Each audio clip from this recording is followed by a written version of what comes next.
चलो स्टार्ट करते हैं। इसका माइक का लगाना है ना, एक वाले वाला लगा तो ऊपर लग जाएगा।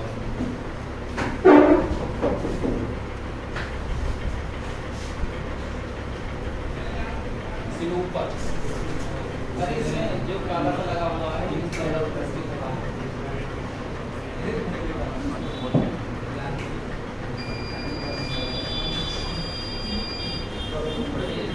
ये बंद कर दें, ये और पीछे वाला पेज नंबर 5 बंद कर दें और ये वर्गीकरण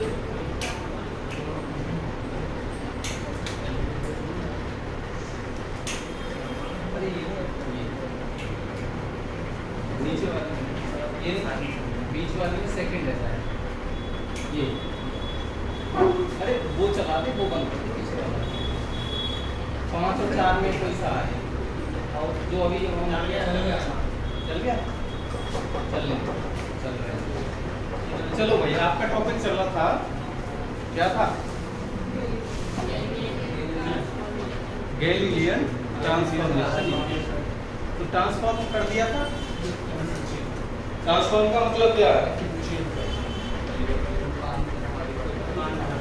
रूपांतरण। सीधा सा ट्रांसफॉर्मेशन का मतलब एक लिंक होता है, एक चीज को दूसरी चीज से हम जोड़ देते हैं। जब जुड़ेगी तभी तो परिवर्तित होगी, है? जैसे हमारा एक फ्रेंड था S, दूसरा था S डैश, जो मैं अब आपको बात बता रहा हूँ, ठीक है? ये आपके आगे तक इस यूनिट में चलती रहेगी।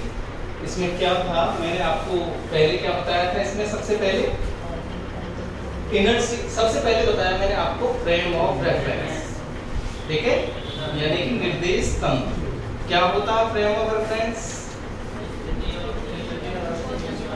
एक ऐसा कोऑर्डिनेट सिस्टम होता है जो किसी भी ऑब्जेक्ट, किसी पॉइंट या किसी भी चीज, उसके बारे में, उसकी पोजीशन के बारे में, उसके मोशन के बारे में बताता है, ठीक है?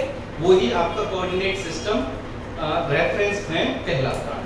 ये आपके रेफरेंस फ्रेम 2 टाइप के होते हैं, ठीक है? कौन कौन से? इनर्शियल फ्रेम ऑफ रेफरेंस और non inertial frame of reference. तो मैंने आपको इनर्शियल फ्रेम ऑफ रेफरेंस बताया था। Inertial frame of reference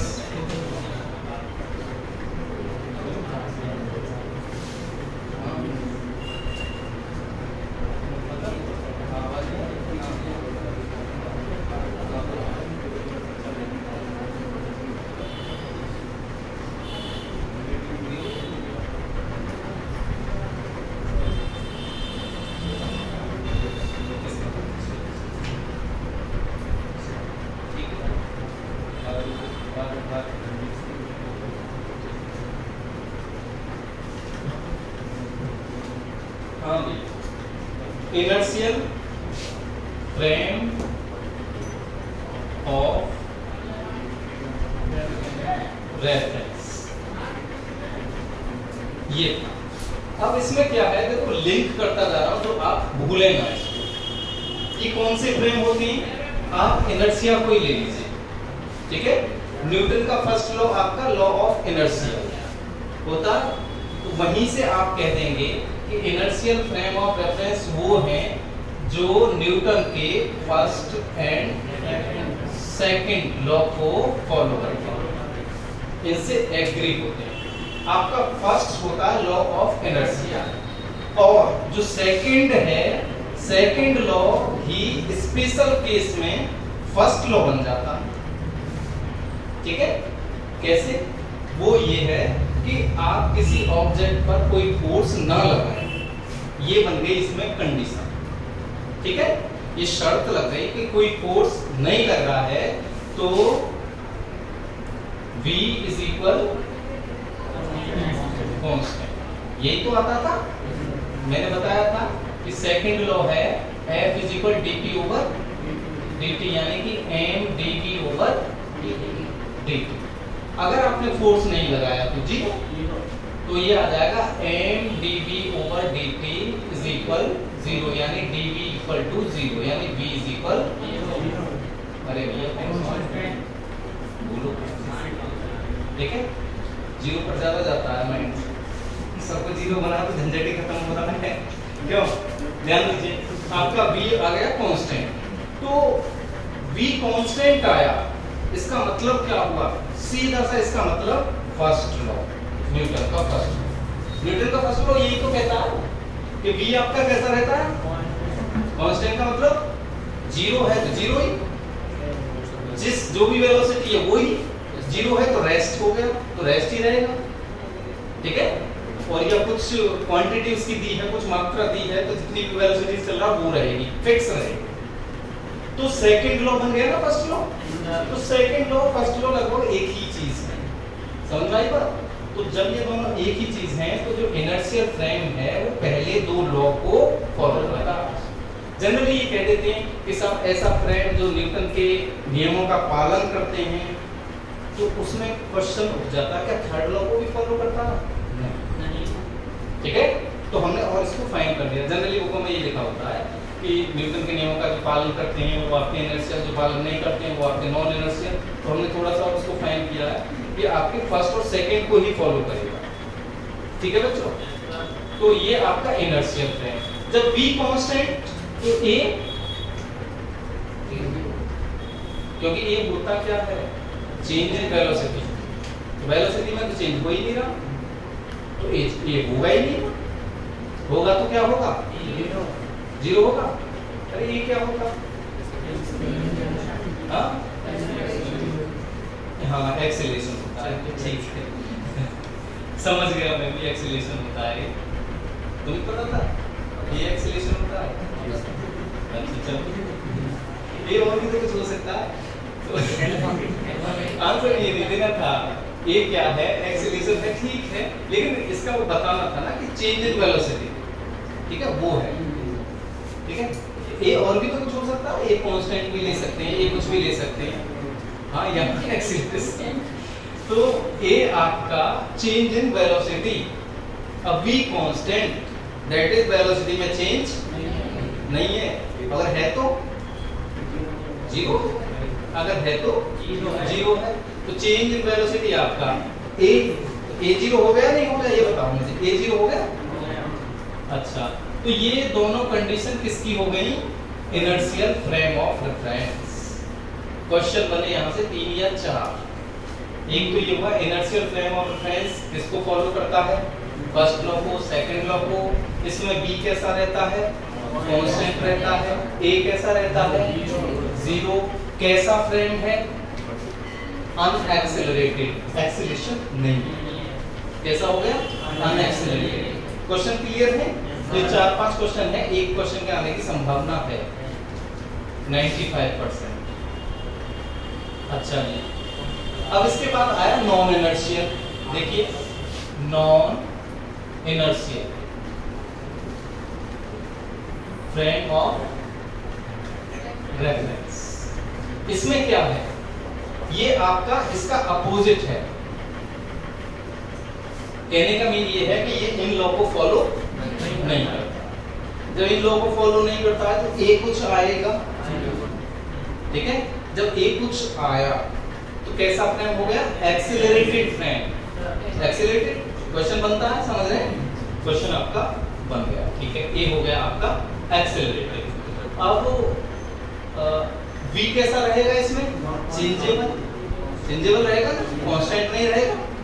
not constant, कोई बात नहीं। नॉट कांस्टेंट का भी मतलब चेंजेबल। संभव है, संभव नहीं है, और एक कहें असंभव है। इन दोनों वाक्यों में कुछ अंतर है? संभव नहीं है और दूसरा हमने बोला असंभव है, क्या अंतर है? अंतर है। असंभव तो हो गया आपका 100%, तो होगा ही नहीं। और ये संभव नहीं है तो वहां एक पॉइंट बचा लिया गया कि हो सकता है कि संभव भी हो। समझिए, इतना ही माइनर सा चेंज है।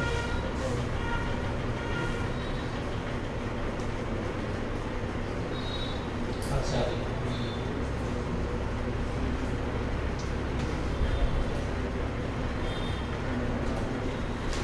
नॉन इनर्शियल हो गया आपको।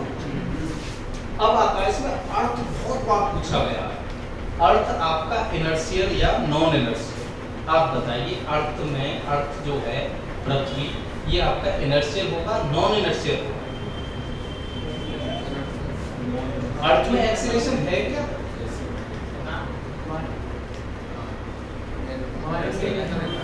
अर्थ कितने तरह से मोशन कर रहा है?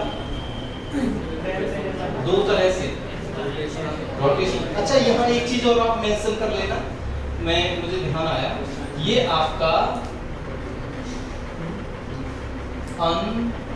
अनरोटेटिंग फ्रेम आप मेंशन कर लो, मैंने ये मेंशन नहीं कराया। अनएक्सीलरेटेड, अनरोटेटिंग भी है, अनरोटेटरी फ्रेम बोले जाते हैं।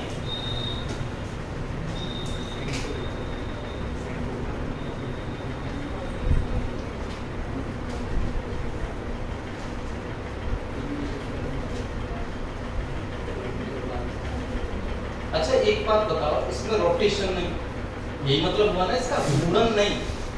अगर कहीं भी रोटेशन आ जाता है तो वहां पर निश्चित रूप से एक्सीलरेशन क्रिएट हो ही जाएगा। आप जानते हैं सर्कुलर मोशन के लिए क्या नीड होती है?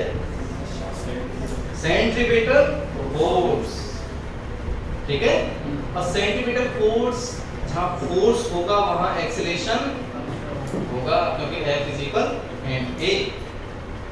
तो अर्थ ऐसे घूम रहा है, ठीक है, ऐसे घूम रहा, जैसे मतलब एक एक्सिस के अबाउट घूम रही है, ऐसा तो नहीं है कहीं ऐसे हो पता नहीं चल रहा, ऐसा हो एक्सिस पर घूम रही, चलो इस तरह से, हाँ चलो कोई एक्सिस है, उस एक्सिस पर अबाउट घूम रही है। चलो ज्यादा डीप जाएंगे तो फंस जाएंगे, लेकिन डीप भी जा सकते हैं, अर्थ को लेते हुए इलेक्ट्रॉन तक पहुंच सकते हैं, ठीक है। तो इलेक्ट्रॉन का मोशन कैसे माना जाता है? इलेक्ट्रॉन की मोशन करता है न्यूक्लियस के चारों ओर और अपना स्पिन करता है ना, स्पिन। स्पिन किसके अबाउट? खुद के अबाउट। खुद के अबाउट किस तरह का? खुद के अबाउट कहने का मतलब अपने एक्सिस के अबाउट, कोई एक्सिस तो होगा। आप बताओ इलेक्ट्रॉन इतना सा, उसमें एक्सिस कहां से आएंगे? बताती है तो लोड़ो वाली स्थिति बन गई, बात आई समझ लो, इस तरह की स्थिति। इसलिए तो उसे थोड़ा नेगेटिव और पॉजिटिव में ले लेते हैं, प्लस हाफ माइनस हाफ। चलो आगे, खैर उसे छोड़िए। तो मैंने आपको बताया इस तरह से मोशन हो गया। जब ये घूम रहा है तो इसमें ओमेगा होगा, ओमेगा नहीं होगा? जहां ओमेगा वहां क्या है? एंगुलर वेलोसिटी मिल गई, तो वहां एंगुलर एक्सीलरेशन यानी कि एल्फा। अरे ये नहीं होती है। अच्छा मुझे बताओ एंगुलर डिस्प्लेसमेंट क्या होता है? मॉड्यूल्स था angle traced by radius vector at the centre is called angular displacement. कोई ऑब्जेक्ट है इस तरह से यहां से यहां तक पहुंच गया, तो जितना एंगल घुमा यही तो है angular displacement. Angular velocity change in angular displacement upon time, ठीक। acceleration alpha change in velocity upon time, ठीक हो गया। तो जहां रोटेशन वहां अल्फा होगा नहीं होगा? क्योंकि रोटेशन हो रहा है तो ओमेगा जरूर होगा। तो जब अर्थ ऐसे घूम रहा है तो उसमें आपका एक्सीलरेशन मिल गया, मिला नहीं मिला? दूसरा अर्थ आपका सन के अबाउट भी घूम रहा, सन के अबाउट भी घूम रहा, तो जब इस तरह से कहीं भी सर्कुलर मोशन आती है तो वहां सेंट्रीपिटल एक्सीलरेशन, ठीक है, तो वहां पर सेंट्रीपिटल एक्सीलरेशन जरूर होगा। कितना होता है? A इज इक्वल कितना? v² अपॉन r होता है ना, या alpha is equal v² upon r। अरे भूल गए, F is equal mv² over r होता है ना। अभिकेंद्र बल, सेंट्रीपिटल फोर्स जो सेंटर की ओर लगा हुआ होता है, तो ये आपका एक्सीलरेशन होता है ma। तो जब इस तरह से अर्थ घूम रहा तब भी एक्सीलरेशन है, तो दो तरह के एक्सीलरेशन हो गए अर्थ में। जब एक्सीलरेशन है तो कैसा फ्रेम? Non inertial. तो जनरली आप बहुत ज्यादा एब्सोल्युटली देखते हैं, तो आपका अर्थ है कैसा, नॉन इनर्शियल। इन प्रैक्टिस बात करें व्यवहारिक रूप से, व्यवहारिक रूप से बात करते हैं तो जो आपके ये एक्सेलरेशन आते हैं दोनों ये बहुत ही माइनर होते हैं, बहुत कम होते हैं। लगभग एक तो आपका जो रोटेशन का होता है वो 0.003, ठीक है, और जो आपका ये आपका 0.006 ये आपका रोटेटरी मोशन नहीं, ये आपका हो गया ऑर्बिटल, ऑर्बिटल मोशन जो होगा यानी कि उसके सन के अबाउट, और ये आपका रोटेशन ऑन अबाउट एक्सिस।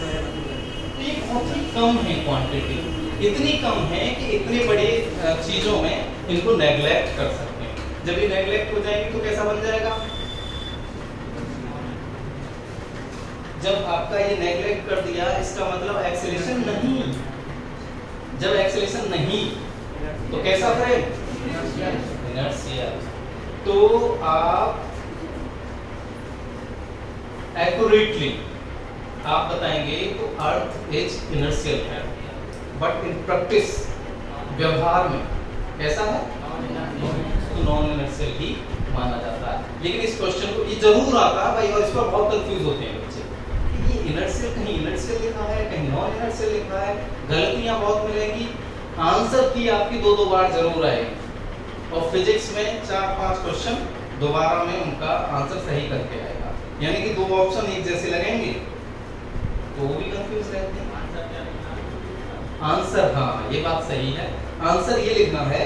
अगर आपसे कहता है कि इन प्रैक्टिस व्यवहार रूप से आपका अर्थ कैसा फ्रेम है, तो कैसा हो जाएगा, नॉन इनर्शियल, ठीक है।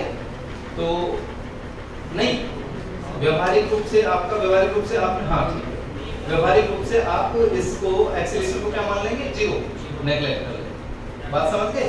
और ऐसे ही पूछ ले तो आपका क्या हो जाएगा, इनर्शियल। एक्यूरेटली पूछ ले, देखो या ये याद रखना, सुनो बिल्कुल ऐसे ही पूछ रहा है, व्यवहारिक रूप नहीं दे रहा है, ठीक है, तो आपको ऑप्शन लगाना है नॉन इनर्शियल, और उसमें लिंक कर रहा है कि एब्सोल्युटली बताइए,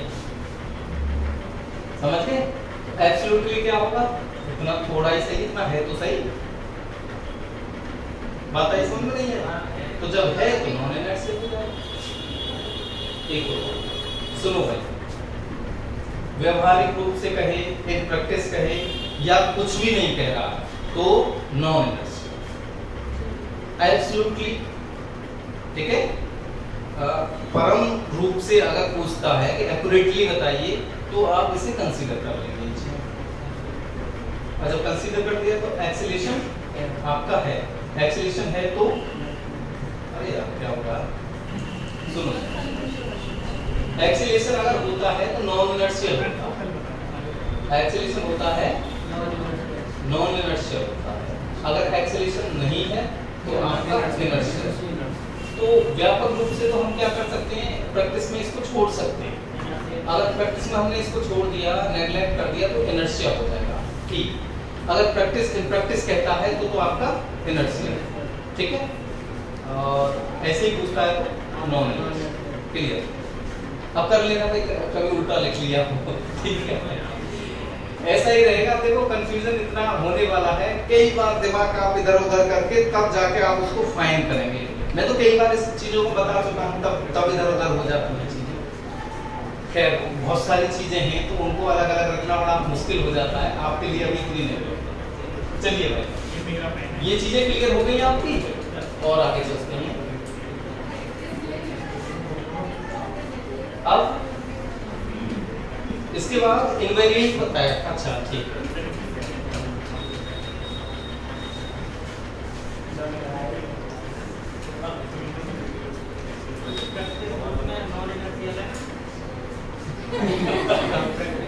कैसे कैसे प्रैक्टिस में आपका व्यवहार रूप में क्या कर सकते हैं, इसको नेग्लेक्ट करने में, तो एक्सेलरेशन नहीं तो नॉन इनर्शियल, नहीं इनर्शियल, भाई ठीक है, अब अपना दिमाग लगा लीजिए, ठीक है। चलो आगे चलते हैं। अरे आगे समझ में, तो घर बार बार सोच के देख लेना, 2-3 बार देख लेना इस चीज को। चलो देखो, एक चीज चलने वाली है, मैंने आपको गैलीलियन ट्रांसफॉर्मेशन इक्वेशन बताई थी।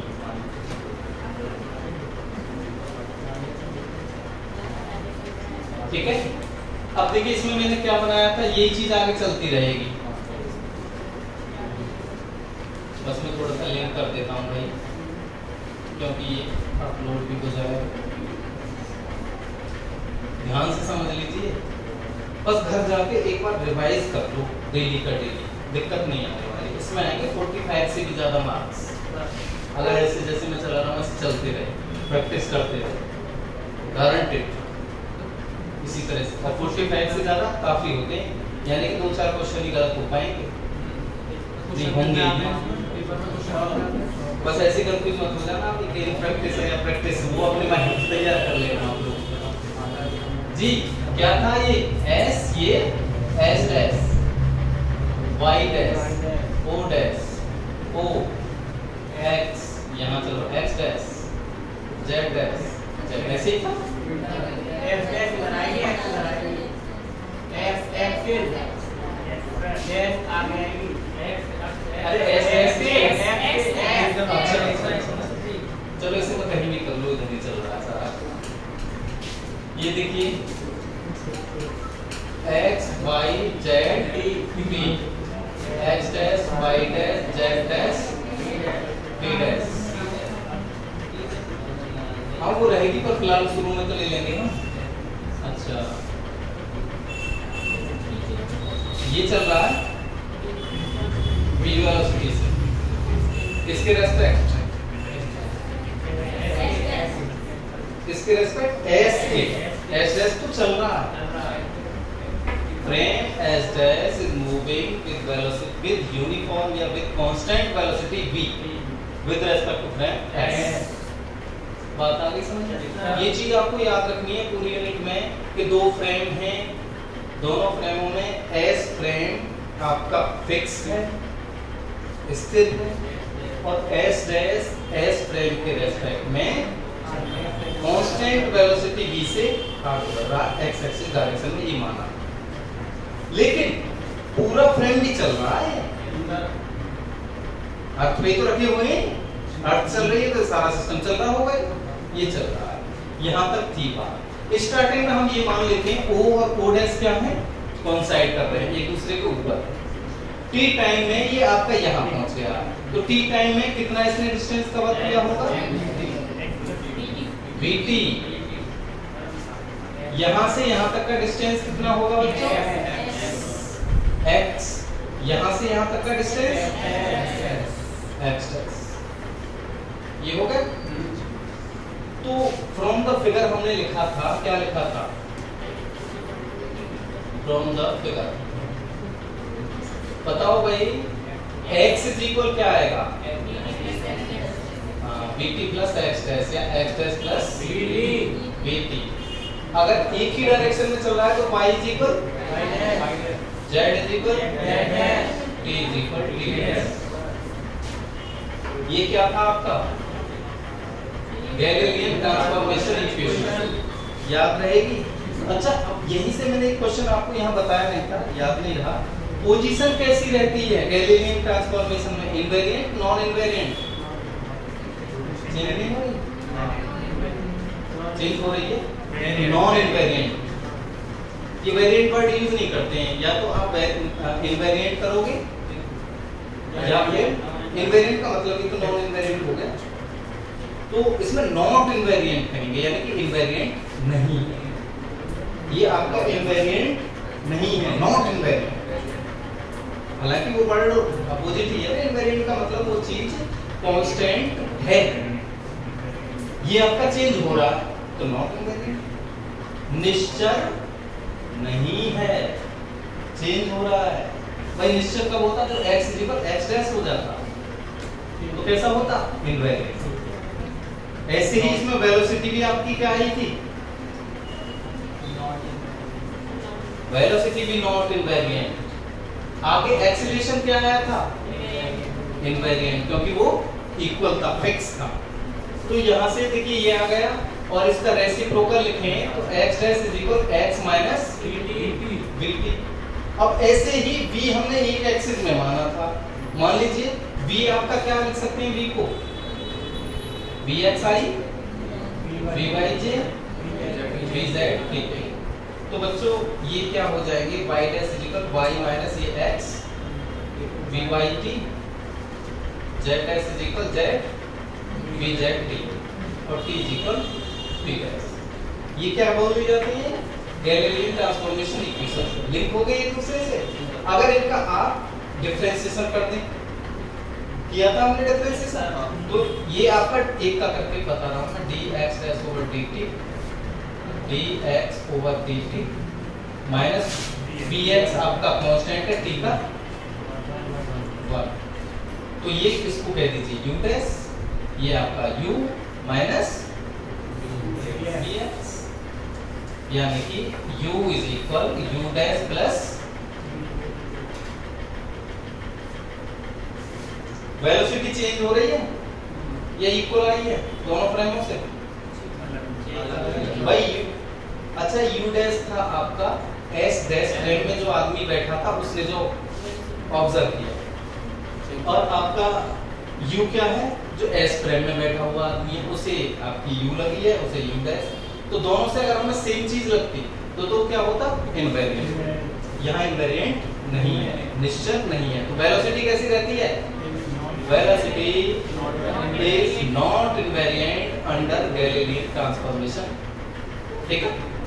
गैलीलियन ट्रांसफॉर्मेशन में कैसा रहता है ये बताइए? Not invariant.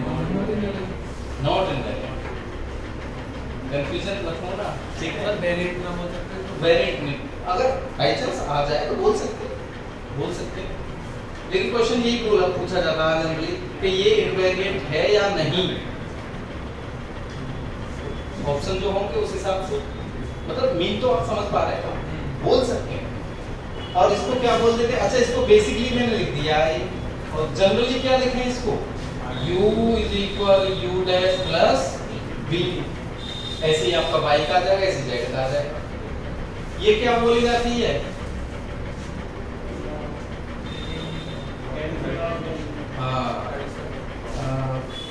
Addition Galilean addition law of velocity, velocity का योग का गैलीलियन नियम।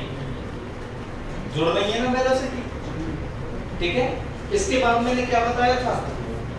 एक्सीलरेशन। इसका एक बार और कर दीजिए, देखो du over dt is equal du dash over plus 0, क्योंकि v क्या है? कांस्टेंट, कांस्टेंट से चल रहा था ना ये, तो क्या आ गया? इसको ये कहने, ये क्या होता है? चेंज इन वेलोसिटी है, हाँ जी। अब ये क्या आ गया आपका? इक्वल आ गया, तो ये कैसा है? इनवेरिएंट। बात हो गई ना क्लियर? अब ये बताओ, इतनी चीजें हैं, इनमें से जो भी क्वेश्चन बन सकते हैं आप कर दोगे, निशान लगा दोगे? अब आ जाओ तो इनवेरिएंट। अब मैं उसका और बताता हूँ। फोर्स, न्यूटन्स लॉ, फोर्स आपका इनवेरिएंट रहता है नहीं रहता है गैलीलियन ट्रांसफॉर्मेशन? बताओ, फोर्स रह सकता है? हाँ, इनवेरिएंट है। F इज इक्वल भाई आप m ए, मान लीजिए s से देख रहे हैं तो m ए, s डैश से देख रहे हैं तो m a डैश, m तो कांस्टेंट रहेगा क्योंकि एक ही पार्टिकल है, n कांस्टेंट रहेगा तो m से m cancel, a is equal. चलो ये बताता हूँ किस तरह से, लिखिए आप, लिख लीजिए आगे।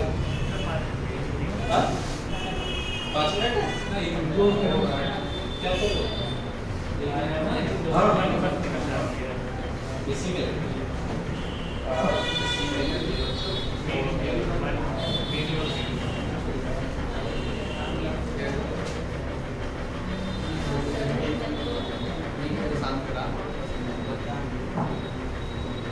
हेडिंग लिख लीजिए गैलीलियन इनवेरिएंस, गैलीलियन इनवेरिएंस। तुक्का में चीजें याद नहीं करनी है भाई, आपको बिल्कुल क्लियर क्लियर चीजें समझते जाना है। गैलीलियन इनवेरिएंस, गैलीलियन निश्चलता, हिंदी में लिख लेंगे गैलीलियन या गैलीलियन निश्चलता।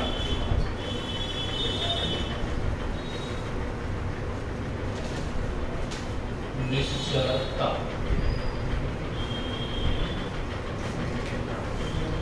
इसमें नंबर 1 लिख लेंगे।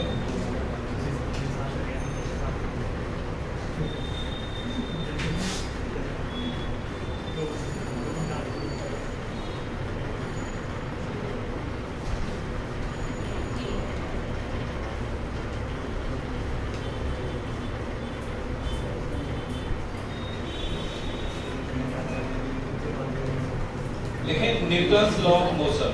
Number 1 Newton's law of motion.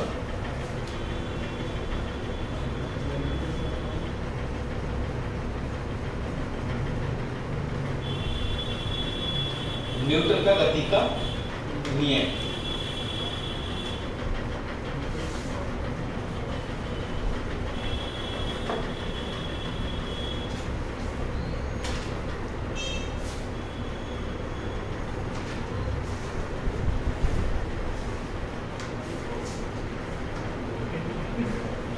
लिखो, माना किसी पिंड का द्रव्यमान स्मॉल m है, माना किसी पिंड का द्रव्यमान स्मॉल m है, let a particle of mass small m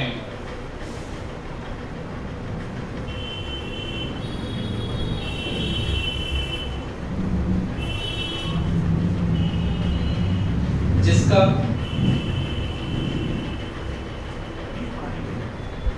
s prime से वेग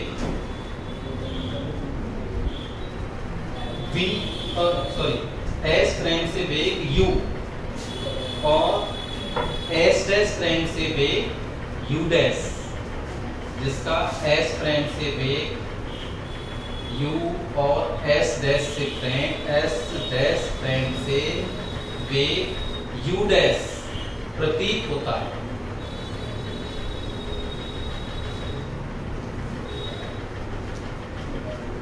Whose velocities are u and u dash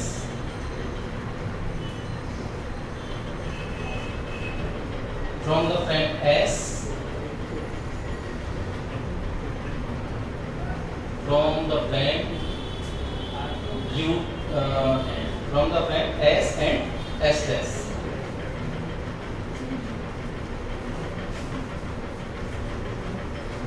Then तब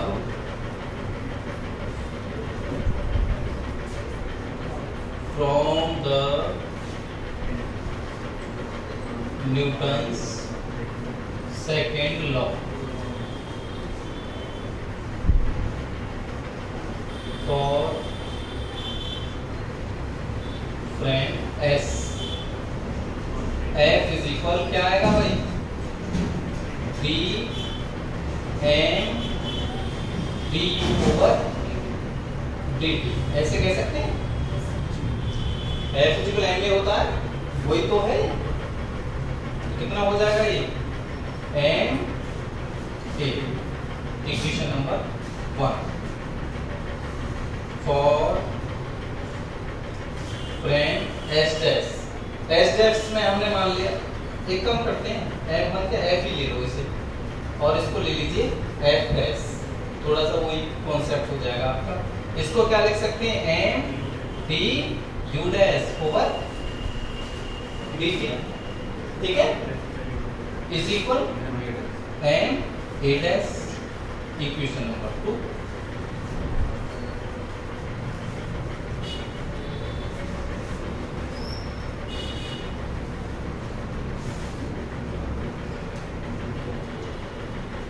under Galilean transformation, हाँ भाई ए इज इक्वल ए डैश अभी हमने निकाला था, अभी बताया था ना। गैलीलियन ट्रांसफॉर्मेशन में क्या रहता है, ए इज इक्वल ए डैश, क्योंकि ये इनवेरिएंट रहता है। तो देन फ्रॉम इक्वेशन 1 एंड 2 तो क्या आ जाएगा, f is equal F S. बताओ ये लिख सकते हैं?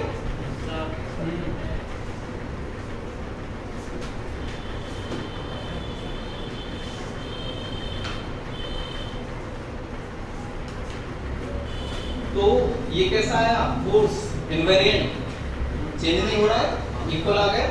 तो हम ये कह सकते हैं कि न्यूटन के जो लॉ हैं आपके first and second Galilean transformation में इनवेरिएंट होते हैं। कह सकते हैं, नहीं कह सकते? हाँ, इतना लिखे। अतः अच्छा लिखे।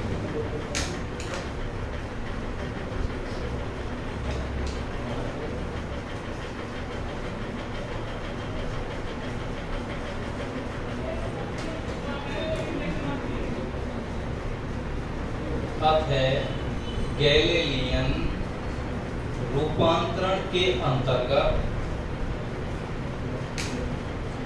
hence under the Galilean transformation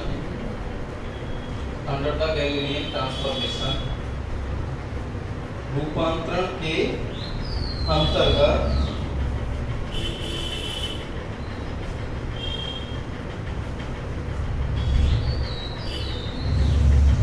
Newton के गति के नियम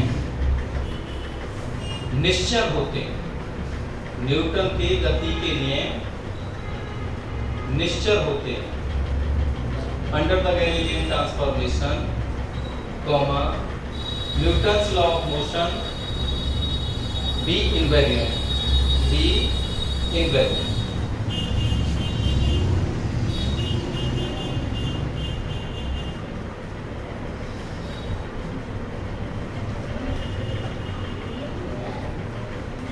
भाई law of conservation of momentum, ये भी आपका कैसा रहेगा, ये भी इनवेरिएंट रहेगा।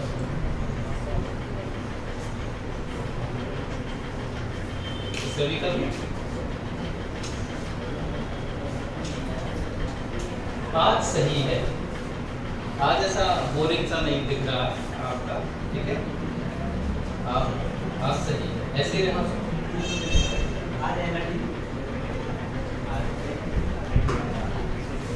आज एनर्जी ठीक कुरकुरे कल खाए थे।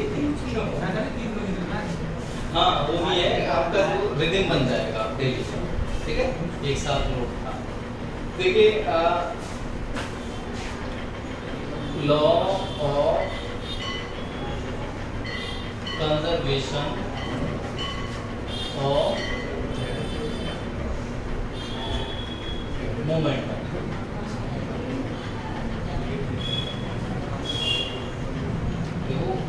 पड़ोस में भी घंटा लगा है।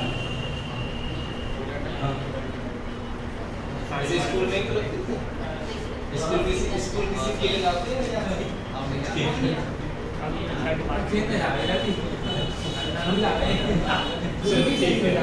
ये है संवेग संरक्षण का नियम। संवेग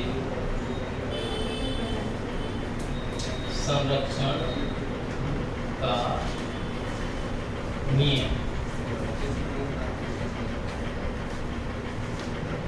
देखो इसमें क्या है, इसको मैं बहुत अच्छे तरीके से आप बताता हूँ कि आप पहले ही बताइए, बेसिकली जानते हैं आप क्या है law of conservation of momentum.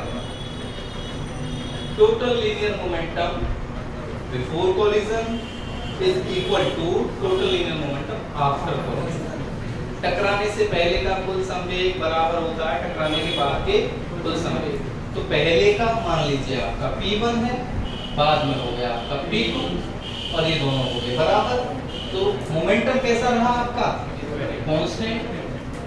और जो कांस्टेंट होता है वही तो कंजर्व होता है, जो कांस्टेंट वही कंजर्व, ठीक है? अब यहाँ हम ये लिखेंगे late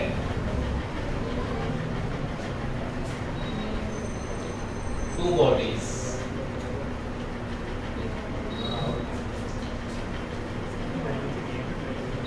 have masses m1 and m2, ठीक है। तो इसका हम फ्रॉम लॉ ऑफ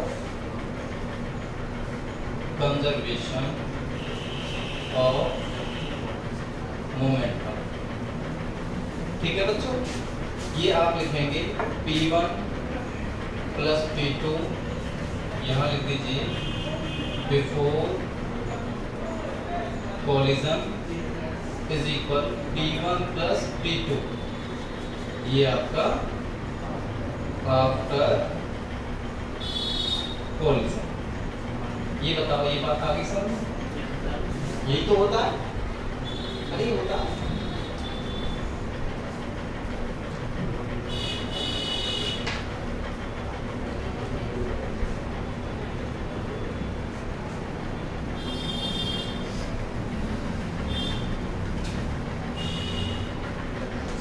अब इनकी वैल्यू रख दीजिए इसमें।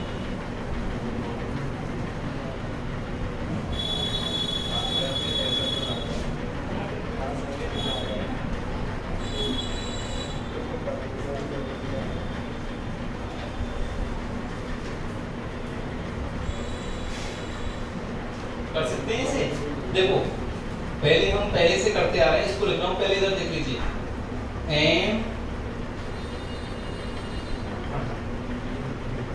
m1 u1 plus m2 u, ठीक है।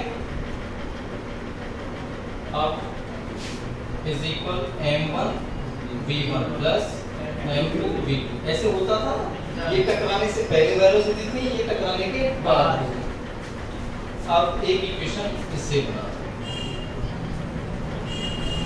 ठीक है। अब इसमें गैलीलियन ट्रांसफॉर्मेशन इक्वेशन यूज कर दो। वो क्या थी? वो थी आपकी बेसिक जो थी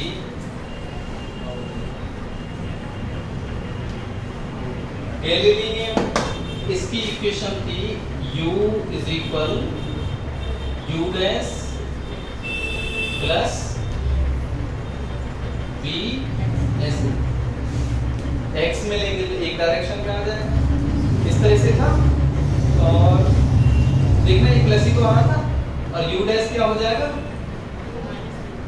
u माइनस v, इस तरह से कोई सा भी ले लीजिए। अब देखो इसको मैं यूज कर रहा हूं from Galilean transformation. Galilean transformation किया, देखो बच्चों u1 इज इक्वल क्या आएगा? u1 डैश प्लस v, बात आई समझ में? कितना आएगा? u2 इज इक्वल क्या आएगा? u2 डैश प्लस v, यही है, वही हमने फॉर्मूला यूज किया। अच्छा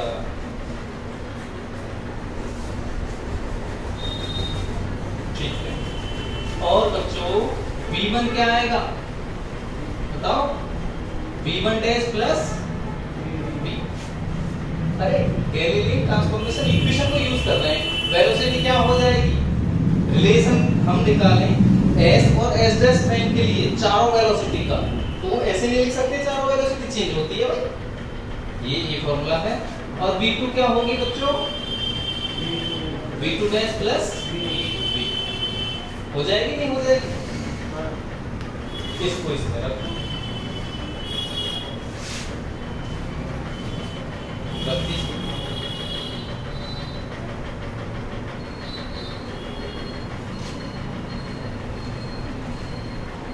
putting in 1 these values putting in 1, तो क्या आएगा m1 u1 के प्लेस पर क्या आएगा u1 dash plus v plus m2 u2 के प्लेस पर आएगा u2 डैश प्लस v। ऐसे ही इधर m1 v1 dash plus v plus m2 v2 dash plus v आ जाएगा। इनका मल्टीप्लाई कर दीजिए, डायरेक्ट कर दूं? चलो नहीं कर रहा। m1 u1 dash plus m1 v m2 u2 dash plus m2 v is equal m1 v1 dash m1 v plus m2 v2 dash plus m2 v m1 v m2 v m1 v m2 v cancel. आया क्या m1 u1 dash plus m2 u2 dash is equal m1 v1 dash plus m2 v2 dash. Dash वाला भी equal आ गया, dash वाला भी equal आ गया, यानी कि p1 dash plus p2 dash before collision is equal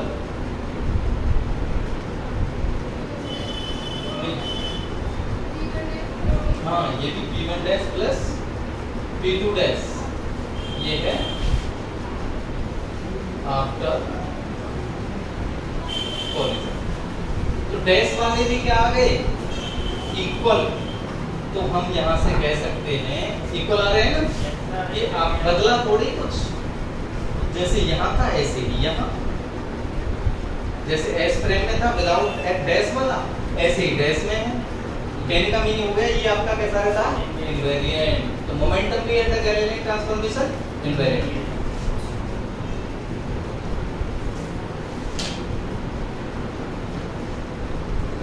लिख लेंगे इसमें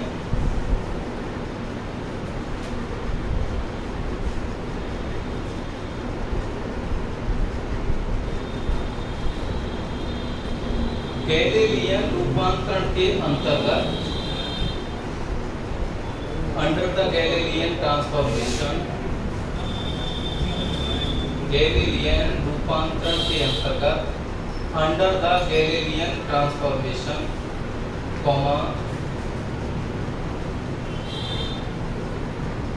रेखीय संवेग संरक्षण का नियम या संवेग संरक्षण का नियम कैसा रहता है निश्चर होता है या निश्चर रहता है। संवेग संरक्षण का नियम निश्चर होता है under the Galilean transformation comma the conservation law of momentum be invariant. इतना ही करते हैं, ठीक है।